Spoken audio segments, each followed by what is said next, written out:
When I'm looking for an anime, usually I go off recommendations, or I go onto a site and search for a certain genre that I want to see. I especially do this before Anime North, so I get in and get what I want, then I get out. But I also like to sort of pick out an anime at random, just for a bit of a surprise. So last year I went to Anime North and I got Samurai Gun.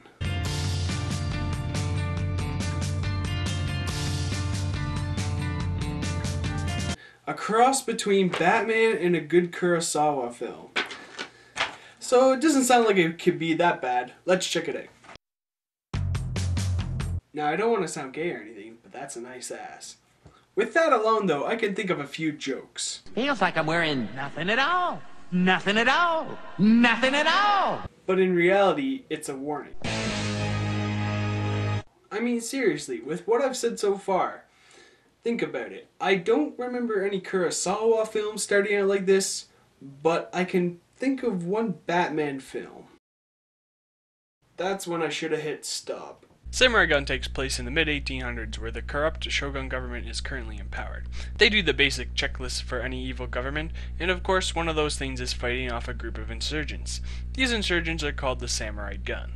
The Samurai Guns are controlled by a secret group calling themselves the Council, and from what happens throughout the anime, it doesn't sound like these guys would be any better than the Shogun. The purpose of the Samurai Gun is to fight the Shogun and basically bring back justice and order to the land. That's pretty much most of the plot right there.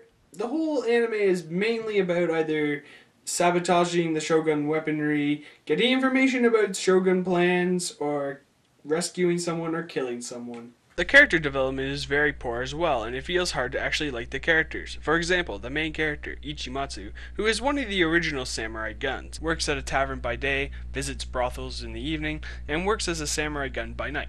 In the first episode, after you see him stop some criminals, he decides that he doesn't want to kill anymore due to he witnessed his sister being killed while very young. But it's hard to sympathize with him because he wants to find a guy that killed his sister and kill him too. Also throughout the anime he still kills people. Sure, he has no choice, but it's really contradicting to do that. The only other development in this is the love interest with Ohana, who was a whore until the brothel got burned down in an episode. And even that was really weak. I mean, me getting a stiffy over any female character has more development than this relationship. The other characters have 5-minute flashbacks, and it's barely enough to actually care for them. Also, the antagonists have a slow development in what they're really planning, and the one main villain, Watto, his powers never get explained. Apparently, he honed his skills enough to be able to do that. Okay, I can understand the Samurai Gun having insane reflexes with like 20 years worth of training, but this guy can pull an Agent Smith. Near the end of the anime, you also learn that there is a traitor in the council, and that he's also working for the Shogun and is leaking all their information and plans. Ichimatsu actually gets confronted by him while in the middle of a mission, but Ichimatsu was stuck on a landmine and couldn't do anything about it. After that, they hear one of the original Samurai Guns, number 2 Gota, betrays the council and he is now on the run. So the council sends out their newly developed Samurai Gun unit, which is like an army of them except without all the skill. So eventually Gota makes his way into town and captures Ohana. When Ichimatsu catches up to them, Gota tells them that he was the one betrayed, and basically the council plans to do the same to all the Samurai Gun.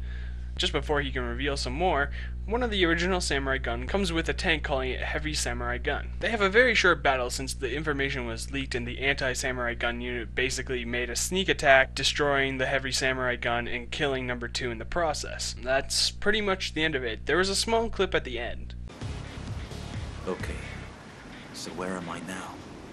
Is this reality? Or is this another dream? And whose is it? Mine? Or someone else's? I don't even know if I want to wake up anymore. All I do know is that I have to keep running. Keep running until it ends. That's it? I mean, you could have done something. Anything for some closure. Sure, not every anime has closure like the melancholy of Haruhi Suzumiya, but this is one of those times where you want to know what the fuck happened. The only thing this anime had was some good action sequences, and that's not worth $50. I mean, if it had a good ending, I could have been like, meh, it has a good ending at least. But no, I guess they wanted us to make up our own ending. After the council has executed Order 66, Ichimatsu is on the run from everything. I don't want to kill anymore. Except the guy that murdered my sister. And anyone fighting for injustice. Oh, Ichimatsu, you're so contradicting. It turns me on. We can do it when I'm done killing. Fuck. We meet again, Samurai Gun. I killed punished most of the Shogun, and you're the last one. You forget I have this Uzi with this ridiculous clip to justify not having to reload, and over-the-top powers. Damn, I don't know how to defeat this guy without killing him.